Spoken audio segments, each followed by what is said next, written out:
Here are my 5 biggest takeaways from this past weekend of college football.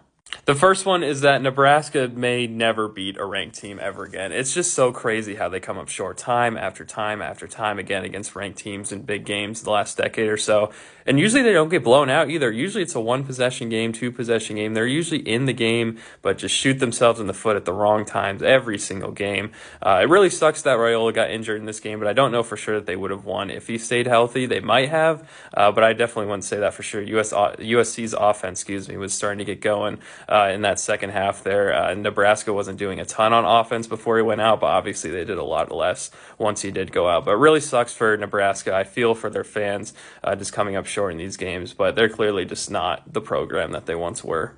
Next is that everyone, including myself, fell for Miami again. They started out really well again this year, looked like a top 3 team in the country, true national title contender, and it's just all fallen down in November once again. It happened last year. It's happened a few times in the last 15 years where Miami looks really good, this dominant team for the first 2 months of the season. And as soon as November rolls around, the wheels just come off, and they're really just fighting to get in the playoff at this point. They have to win out to have any chance at the playoff, which is crazy to think about where they were about a month ago. But I don't know if you start talking about Cristobal's job, but I mean, you might have to at least start the conversations about it. I don't know what his buyout is.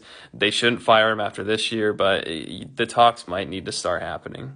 On a similar note, the ACC might be the most fun power conference race to watch coming down the stretch. There are 6 teams that have 1 or less losses still in conference. Virginia is the only undefeated in conference left, so there's 5 teams with 1 loss. And I really have no idea who's going to end up winning this conference. I think a lot of these teams are really even. They're all vulnerable, but they could also beat anyone on any given week.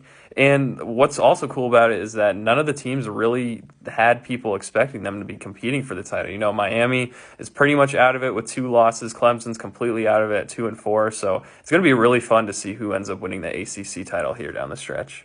Next is that Tennessee just simply isn't as good as a lot of people thought they'd be. I never thought they'd be like an SEC title contender or playoff contender or anything like that just because of their poor defense. But it really showed last night against Oklahoma. I thought they would win that game behind their home crowd. I thought their crowd would lift them to a victory, but their defense just keeps letting them down time and time again. To be fair, their offense is really good. Joey Aguilar's really impressed me this season. He's a lot better than I thought he'd be, but the defense has just let them down too much, and Tennessee fans are already looking forward to next season.